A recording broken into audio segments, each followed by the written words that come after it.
नमस्कार। मैं GRS news के लिए गिरीश कर। क्या दिल्ली वास्तव में एक गैस चैम्बर के रूप में परिवर्तित होगी?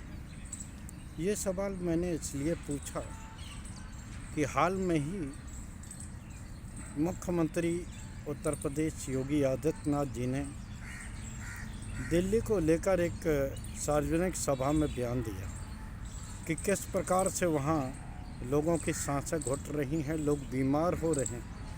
यहाँ तक कि बच्चों को भी गाहे बगाहे स्कूल जाने से रोका जाता है, क्योंकि इसका कारण सिर्फ एक ही है कि यहाँ की आबो हवा बहुत ही ख़राब है। आज मैं दिल्ली में ही हूँ और दिल्ली में जब मैं कल 3 बजे के करीब नई दिल्ली स्टेशन पर उतरा, उस समय भी जो एक्वाई वहाँ का था 300 पार था। निश्चित तौर पर ये किसी भी दशा में अच्छा नहीं कहा जा सकता, लेकिन जिस तरह से सत्ताधीश हैं और जो ये दावा करते थे अन्य राज्य सरकारों के समय, चाहे वो आम आदमी पार्टी की सरकार हो या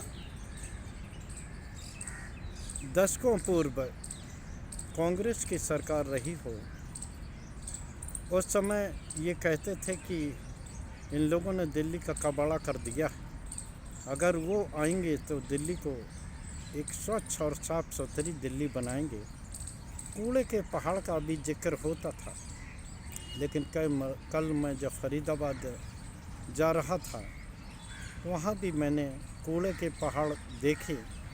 भले ही यहाँ की मुख्यमंत्री रेखा गुप्ता जी बार बार बताती हों कि उन्होंने कूड़े के पहाड़ को इतना कम कर दिया है, लेकिन मुझे ज़रा भी कूड़े का पहाड़ टस से मस होता हुआ दिखाई नहीं, क्योंकि जिस तरह से दिल्ली अनाधिकृत रूप से बसती जा रही, जगह जगह अच्छी अच्छी कॉलोनियों के बीच में भी किस तरह से झुग्गी झोपड़ी डालकर लोग अपना जीवन यापन कर रहे हैं मजदूरी के रूप में।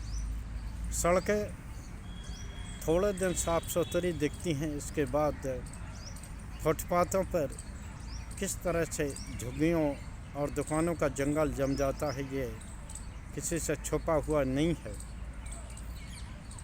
और सत्ताधीश ये कहते नहीं आगाते कि उन्होंने काफ़ी साफ सुथरा कर दिया। अब चूँकि दिल्ली में टनों कूड़ा वेस्ट के रूप में रोज़ निकलता है, और वो कूड़ा आखिर जाता कहाँ है? वही साइट हैं, वही डंप हैं। ओखला के गाजीपुर साइड भी डंप हैं, तो इन्होंने दिल्ली को पूरा बदसूरत कर दिया। निश्चित तौर पर इन्हीं सभी स्थितियों को देखकर माननीय उच्चतम न्यायालय ने भी एक सार्वजनिक रूप से एक टिप्पणी की थी कि दिल्ली को एक अर्बन स्लम के रूप में परिवर्तित कर दिया। गलियां जिनमें कि कोई मानक नहीं, अगर कोई आपत्तिजनक परिस्थिति फंस जाए तो वहाँ पर न तो फायर ब्रिगेड की गाड़ी जा पाएगी और न ही एम्बुलेंस की ही सहायता वहाँ मुहैया होगी। लेकिन धड़ाधड़ से वहाँ 5-5, 6-6 मंजिल ऊंची इमारतों का निर्माण होता जा रहा है। ये निर्माण क्या बिना कोई जिम्मेदारों की जानकारी में हो रहा, ये बात मैं मानने को तैयार नहीं। अभी आप 2 बोरी डस्ट लाके रोड के किनारे दिल्ली में कहीं भी डालें, तुरंत हुई दिल्ली पुलिस और नगर निगम के लोग आ जाएंगे कि भाई क्या काम हो रहा है, और वो उसका दोहन करेंगे, तमाम तरह के नक्शे मांगेंगे। और इसके बावजूद भी अगर दिल्ली में इस तरह की स्थिति है और माननीय उच्चतम न्यायालय ये कहने को विवश हो रहा है कि दिल्ली अर्बन स्लम के रूप में बदल गई है। अभी हाल में ही हमारे जो मुख्य न्यायाधीश उन्होंने भी कहा था, उन्होंने यहाँ की आबो हवा के कारण सुबह का वॉकिंग अपना रोक दिया है। निश्चित तौर पर ये सही बात है। आज ही मैं जब इस पार्क में घूमने आया, कालका जी के समीप का ये पार्क है और बहुत ही पॉश कॉलोनी कालका जी यहाँ मानी जाती है। इसके बावजूद भी यहाँ 6 बजे तक घूमने वालों की संख्या केवल उंगलियों पर गिने जाने लायक थी। अब जब जिस समय मैं ये वीडियो बना रहा हूँ, आप सब लोग देख सकते हैं कि यहाँ पे कुछ लोगों की चहलकदमी हुई है। लोग घूम रहे हैं, अपने व्यायाम कर रहे हैं और जिस प्रकार से यहाँ पर, जैसे यहाँ आबो हवा ही सिर्फ ख़राब नहीं है, पानी की भी बहुत समस्या है और इतना गंदा और बदबूदार पानी यहाँ भी गाय बगाई आ जाता है। इसको लेकर भी मैंने जल संस्थान में कई बार आवाज़ उठाई थी। यहाँ के जो हमारी क्षेत्रीय विधायक हैं, पूर्व मुख्यमंत्री आतिशी सिंह, उनसे भी मिलकर वरिष्ठ नागरिकों की समस्याओं को अवगत कराया था। हालांकि उन्होंने उसमें कुछ सुधार तो किया, अपने निधि से देकर जल में सुधार की बात कही थी, लेकिन अभी भी गिरिनगर में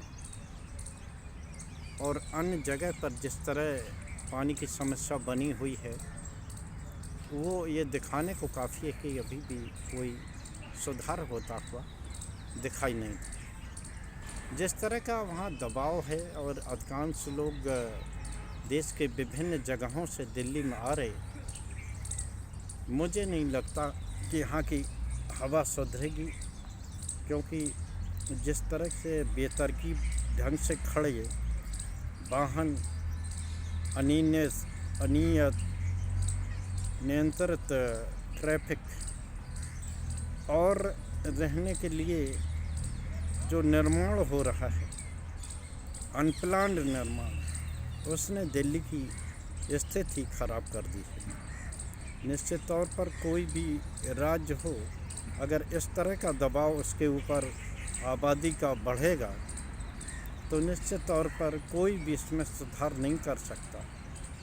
लेकिन अगर प्लान्ड हो, लेकिन दिल्ली में जिस तरह से राजधानी होने के बावजूद भी अनियंत्रित ढंग से काम हो रहा है, मुझे नहीं लगता कि भले ही कोई सरकार आ जाए, इस तरह की स्थिति में कोई फ़र्क आने वाला है। क्योंकि आम आदमी की सरकार थी, वो भी सुधार के नाम पर ही दिल्ली में आई थी। उन्होंने कई क्षेत्रों में शिक्षा, ट्रैफिक आदि के क्षेत्र में भी काम किया, स्कूलों को ठीक ठाक बनाया, लेकिन वो भी अब सत्ता से बाहर हो गए, क्योंकि जिस तरह का दबाव दिल्ली पर पड़ रहा है, आबादी का दबाव, वो निश्चित तौर पर विकट परिस्थिति होने वाली है। इसको कोई भी नहीं सुधार पाएगा। लेकिन जिस तरह से मुख्यमंत्री योगी आदित्यनाथ ने अपनी ही सरकार को लेकर इस तरह का बयान दिया है, तो वो ये दर्शाने को काफ़ी है कि उन्होंने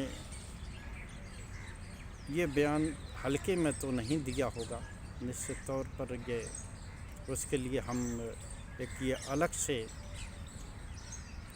एक वीडियो बनाएंगे कि आखिर योगी आदित्यनाथ के इस बयान का मतलब क्या है। लेकिन जैसी योगी आदित्यनाथ और गुजरात लॉबी के बीच में जो आपसी संबंध हैं, वो इस तरह के ही हैं, जैसा कि बयान योगी आदित्यनाथ की ओर से दिखाई दिया है। आप लोग भूले नहीं होंगे, कुछ समय पूर्व जब शंकराचार्य प्रकरण में भी अमित शाह ने, यहाँ तक कि उत्तर प्रदेश के उप मुख्यमंत्री केशव प्रसाद मौर्य ने किस प्रकार से घेरा था योगी आदित्यनाथ को अपने बयानों के जरिए, वो किसी से छिपा नहीं। लगता है कि योगी आदित्यनाथ में भी दिल्ली की स्थिति का आड़ लेकर निश्चित तौर पर अपनी शंकराचार्य प्रकरण का जवाब दिया है। आज के ब्लॉग में बस इतना ही। जय हिंद, जय भारत। कल फिर किसी नए मुद्दे पर आपके साथ जुड़ने का प्रयास करूंगा। जय हिंद।